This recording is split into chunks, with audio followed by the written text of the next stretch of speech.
Assalamualaikum warahmatullahi wabarakatuh. Alhamdulillah rabbil alamin. Wa bihi nasta'in. Wa ala umuri dunya waddin. Asyhadu an la ilaha illallah. Jul jalali wal ikhram. Wa asyhadu anna Muhammadar Rasulullah sallallahu alaihi wasallam la nabi ya ba'dah. Allah Ta'ala fil Qur'anil Karim. A'udzu billahi minasy syaithanir rajim. Bismillahirrahmanirrahim. Qul in kana aba'ukum wa aba'anukum wa ashiratukum wa aswajukum wa amwalun iqtaraftumuha wa tijaratun tahshawna kasadaha wa masakinu taraddawna habba ilaikum minallahi wa rasulih wa jihadin fi sabilih fatarabbasu hatta ya'tiyallahu bi amrih wallahu la yahdil qaumal fasikin. Sadaqallahul azim. Pertama, mari kita bersyukur kepada Allah Subhanahu wa taala yang telah melimpahkan nikmatnya yang sangat banyak sekali, sehingga manusia harus menseimbangkan nikmat yang diterima dengan peningkatan amalnya. Sebagai manusia yang bersyukur dan tidak kufur. Selawat beserta salam kepada Rasulullah Sallallahu Alaihi Wasallam sebagai tokoh yang tidak pada zamannya, tapi pada masa ke masa sampai datangnya hari kiamat. Beliau telah meninggalkan dua pusaka. Barang siapa yang berpegang teguh kepada keduanya, dijamin tidak akan sesat buat selama-lamanya, yaitu Al-Quran dan Sunnah. Kaum muslimin, para pendengar video yang berhadir, dalam kesempatan video ini, sebagai tema yang kita muncul dan kita apungkan dalam surat At-Taubah ayat 24. Dalam ayat ini menjelaskan dengan sejelas-jelasnya untuk mentaati, mencintai Allah dan Rasul, berjihad di jalannya melebihi daripada segala-galanya. Manusia boleh cinta kepada harta, kepada anak, saudara-saudara, istri-istri, perniagaan, sawah ladang, ternak-ternak. Itu adalah naluri atau yang melekat pada diri manusia itu sendiri.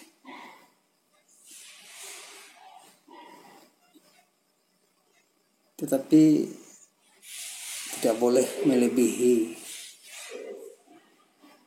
kecintaan, kerinduan kepada Allah dan Rasul dan berjihad di jalannya. Ya, siapa yang tidak cinta pada harta, anak?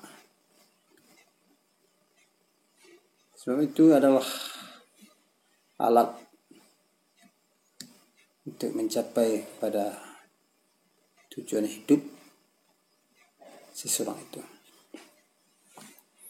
Tapi jangan kita diperbudaknya, dan jangan untuk menghambat kepada tujuan untuk mencintai Allah dan mencintai Rasul.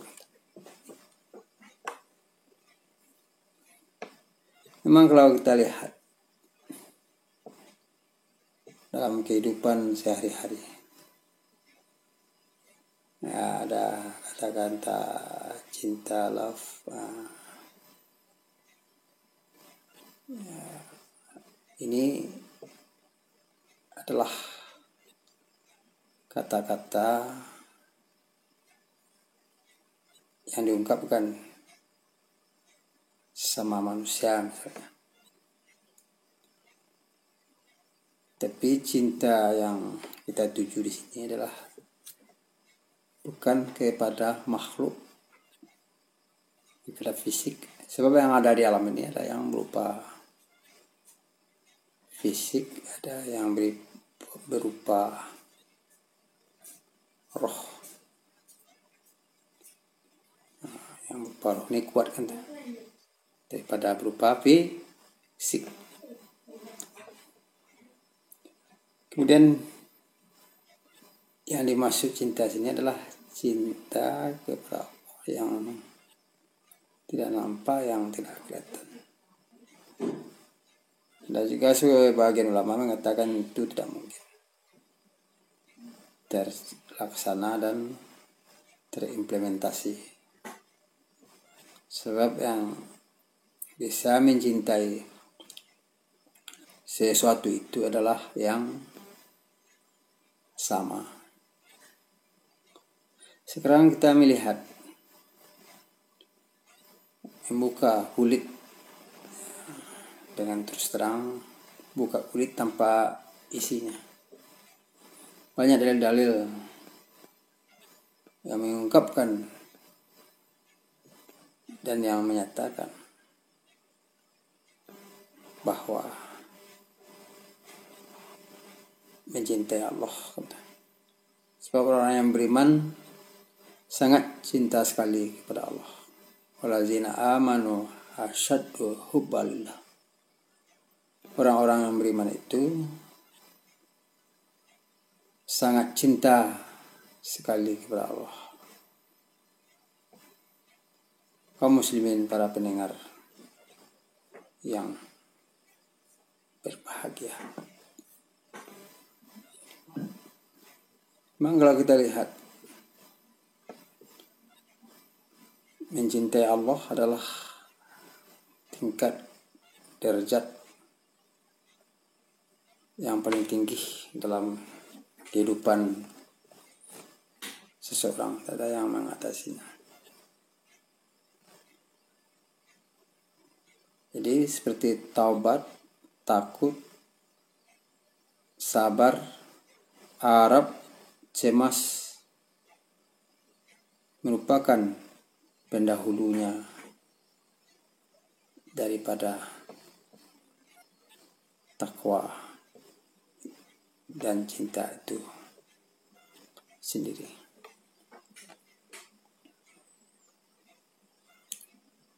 Memang suatu kenyataan. Tentu ada gejala-gejala, tentu ada ciri-ciri dan tanda-tandanya orang yang telah mencintai Allah dan Rasulnya. Sebagai tanda cirinya bisa kita buktikan. Ya, tiba panggilan Allah. Azan misalnya, Allahu Akbar, Allahu Akbar, Allahu Akbar, Allahu Akbar. Apakah kita bersegera mensingkirkan semua aktivitas dan kegiatan hidup? Apakah di kantor, di ladang, di sawah, di pasar, di laut? Mana yang utama? Apakah diteruskan pekerjaan atau Allah yang besar? Itu sebagai ciri dan sebagai tanda ukuran-ukurannya kan. Dan baru gejalanya, tandanya seorang itu telah mencintai Allah. Disegerakan himbauan panggilan Allah Subhanahu wa ta'ala. Hayya 'alas shalah. Mari salat.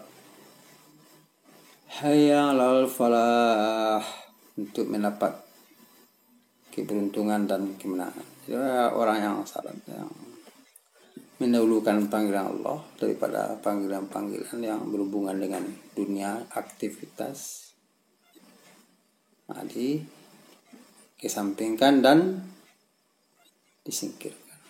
Itu adalah ukuran-ukurannya satu itu.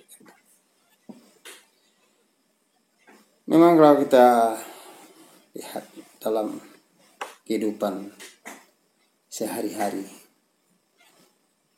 berbeda-beda cara orang beribadah, cara orang mendekatkan diri kepada Allah Subhanahu wa ta'ala. Kadang tergantung pada latihan-latihannya, training-trainingnya, atau kebiasaan-kebiasaannya. Kita ingin membandingkan untung-untung yang besar dunia dan akhirat. Orang-orang yang mengambil keuntungan yang kecil ya di dunia dikejarnya, tapi orang yang mengambil keuntungan yang lebih besar adalah akhirat dikejarnya. Sama kita ada dua pilihannya, ada pilihan perak misalnya, ada emas, mutiara, mana yang kita pilihkan? Ada nilai-nilai yang mutu-mutunya sesuatu itu. Dengan berbeda-bedanya tingkat pemahaman seseorang hal manusia di atas dunia ini pun nanti berbeda-beda pula tingkat kesenangan manusia di akhirat nantinya. Jadi tidak sama sesuai dengan pengilmuan dan tingkat marifah manusia di dunia ini. Itulah letaknya keadilan dan kekuasaan Allah. Ya, mungkin semua orang beriman akan masuk surga, tapi tidak semua orang beriman yang mendapat surga tingkat tinggi itu. Di waktu Nabi Isra Mi'raj, mereka melihatnya. Kebanyakan penduduk surga orang-orang yang biasa. Dan kebanyakan penduduk surga tingkat tinggi orang-orang yang mempergunakan akal dan hati nuraninya. Dan kebanyakan pula penduduk neraka adalah orang-orang yang cerdas, yang lihai tentang urusan-urusan dunia. Itulah yang banyak nantinya. Kaum muslimin, para pendengar yang berbahagia.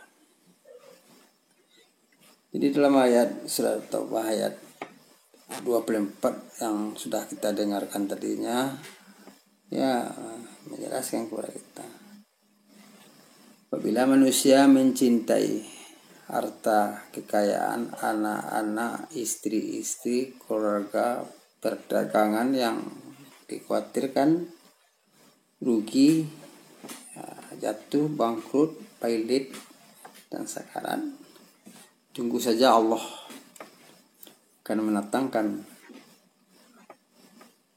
hukumannya dan ancamannya. Untuk itu, marilah kita takut tentang hal-hal ini, kan ya memang ya, qul in kana aba'ukum wa abana'ukum wa ikhwanukum wa azwajukum wa ashiratukum wa amwalun iqtaraftumuha wa tijaratun tahshawna kasadaha wa masakinu tardawnaha ahabba ilaikum minallahi wa rasulih wa jihadin fi sabilih fatarabbasu hatta ya'tiyallahu bi amrih wallahu la yahdil qaumal fasiqin. Katakanlah, jika bapak-bapakmu, anak-anakmu, keluargamu, istrimu, harta perniagaanmu yang kamu khawatirkan atas kerugiannya dan lebih kamu cintai daripada Allah dan pada Rasulnya, tunggu saja Allah akan mendatangkan kehancuran, hukumnya, siksaannya. Wallahu la yahdil qaumal fasiq. Dan Allah tidak suka pada orang-orang yang fasik.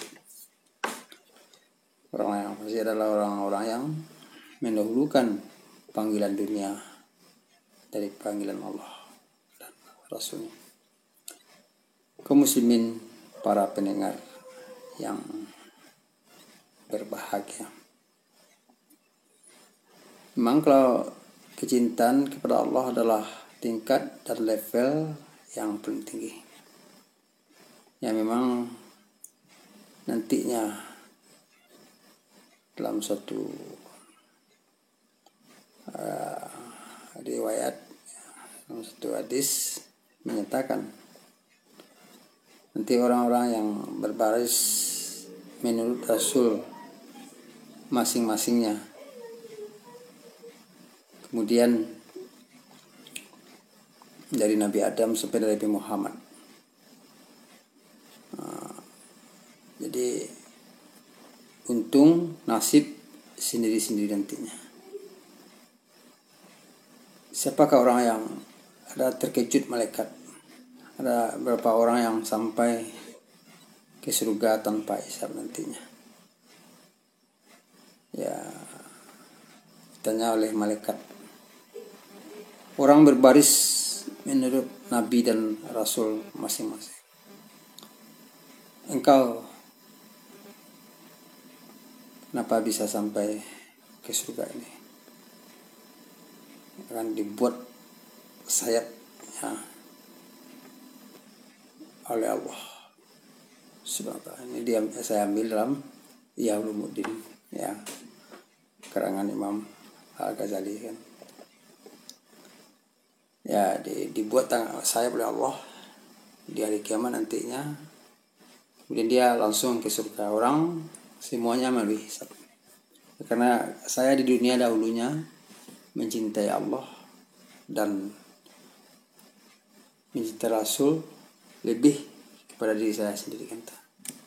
Ya, pantas saja engkau masuk ke dalam surga ini. Kaum muslimin yang berbahagia, tentu ada pula untuk menguatkan kecintaan kepada Allah Subhanahu wa ta'ala, dan menguatkan cinta kita kepada Allah Subhanahu wa ta'ala. Itu kenal manusia dengan itu dari ciptaan dan perbuatannya. Sebab semua yang ada di alam ini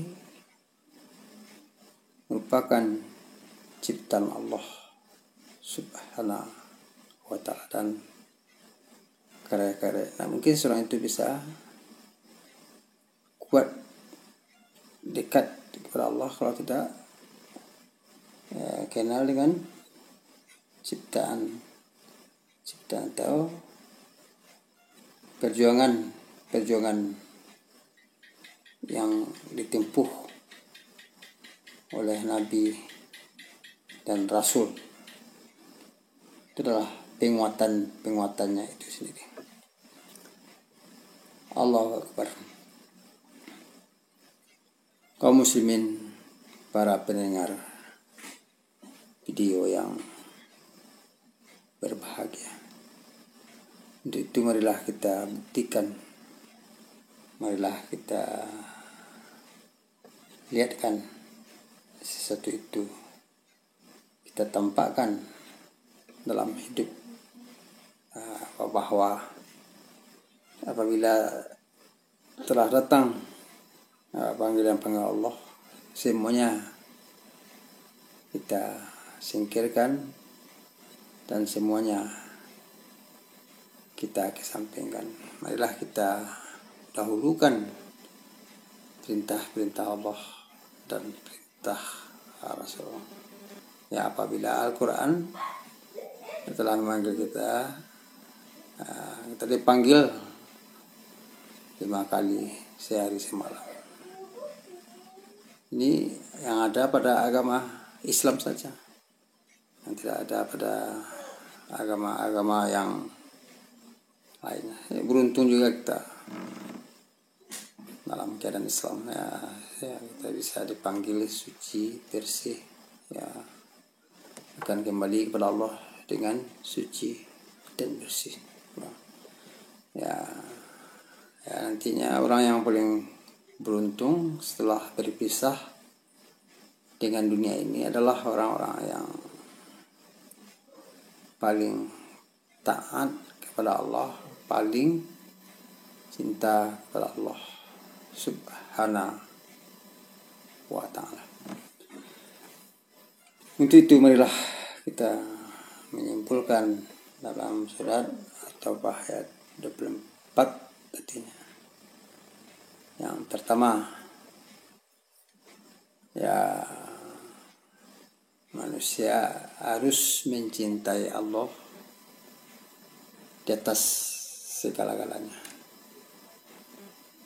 Apabila panggilan Allah telah datang, pikirkan dagang, tani, tukang, nelayan, atau lihatkan kebesaran Allah. Kemudian kalau melebihi cinta kepada Allah, kepada dunia ini daripada Allah dan Rasul, berjihadnya, tunggu saja Allah akan mendatangkan hukuman dan kehancuran pada manusia itu sendiri. Sebab yang jahat, yang batil itu lambat launnya akan terbongkar dan tidak akan bisa bertahan cepat lambatnya. Untuk itu marilah kita dahulukan panggilan-panggilan Allah apabila Allah telah memanggil hal-hal ke dunia ini. Sebab dunia ini besar daya tariknya, godaannya, bagaikan seorang wanita yang cantik, manusia tergoda atas kecantikannya.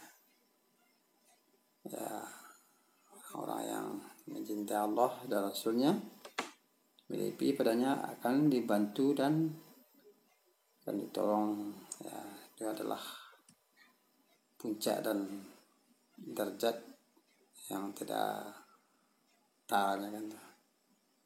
Untuk itu marilah kita mengevaluasi kembali dan menilai kembali bagaimana perjalanan hidup selama ini. Apa kita menyambil saja, terbawa saja kan. Orang salat, kita nampak kan Islam ini dalam kehidupan kita sehari. Itu marilah kita camkan, kita mencintai Allah dengan sungguh-sungguh, dengan itu adalah puncak dan derajat yang paling tinggi. Semoga hidup kita hari ke hari semakin dekat Allah Subhanahu wa Ta'ala, janganlah semakin jauh, ya, semakin keranjingan dalam kehidupan dunia yang singkat, yang pendek ini, yang tidak ada nilai arti apa-apa nantinya. Ya, kembalilah kita kepada perintah-perintah Al-Quran dan perintah-perintah Sunnah. Jangan kita terbawa huru hara dengan dunia, dengan segala isinya. Lebih tantangan hidup semakin hari semakin hebat dan semakin dahsyat. Ya, untuk menghadapi tantangan-tantangan itu, ya ada jalan lain untuk mendekatkan diri sepenuhnya kepada Allah dan penyerahan penuh kepada Allah Subhanahu wa Ta'ala. Semoga menjadi manusia-manusia yang menang hidup di dunia dan menang hidup di akhirat, sesuai dengan visi dan misi Rasulullah itu sendiri, yaitu akhir lebih baik daripada awal. Ya, awal ini kan sebentar saja kan. Hidup yang sebenarnya bukanlah di awal di dunia ini, adalah sementara. Kumpulkan bekal untuk menuju kehidupan yang abadi di akhirat nantinya. Sebab manusia tak mungkin sampai ke tempat yang jauh, yang panjang, kalau tempat singkat tidak dilalui. Tempat singkat ini adalah untuk berprestasi, ya, untuk meningkatkan amal ibadah kita. Jangan terbawa orang begitu begini, kita juga begitu begini, tidak. Tapi kita harus istiqamah dalam hidup, dalam beribadah. Jangan terombang-ambing oleh situasi dan kondisi yang terjadi sekarang. Banyak orang-orang yang untuk melemahkan akidah, untuk kecintaan kepada Allah, ya dibuatnya tampilan-tampilan acara manusia ini, ya bagaimana cintanya kepada permainan api misalnya di dunia ini, ya senang-senang melupakan pertemuan dengan Allah. Itu adalah suatu kerugian yang besar. Jadi orang-orang kafir itu sendiri adalah orang-orang yang berputus asa sebenarnya hidupnya, putus asa dengan pertemuan dengan Allah Subhanahu wa Ta'ala. Jadi orang-orang yang beriman tetap optimis, dia pasti bertemu dengan waktu yang dijanjikan Allah nanti. Pertemuan yang sebenarnya di hari kiamat, itulah tujuan akhir daripada kehidupan seseorang mukmin. Itu banyak maaf pada video ini. Di lain waktu kesempatan kita sambung nantinya. Rabbana atina fid dunya hasanah wa fil akhirati hasanah wa qina azabannar. Semoga yang kita dengar, yang kita tonton, yang kita lihat ini menjadi pelajaran yang berharga semuanya. Semoga hidup selamat dunia dan akhirat anak-anak kita, semuanya akan dimasukkan ke golongan-golongan yang baik, yang saleh di dunia, berkumpul di dunia ini, ya, semuanya dengan anak-anak dan keluarga, dan akan berkumpul lagi di hari kiamat nantinya. Ya, orang yang tidak beruntung berkumpul di dunia, di hari kiamat tidak berkumpul. Itulah marilah kita mempersiapkan bekal-bekal ya dengan amal-amal saleh. Marilah kita buktikan dalam perilaku lahir dan perilaku batin. Sekian saja. Banyak maaf. Wassalamualaikum warahmatullahi wabarakatuh.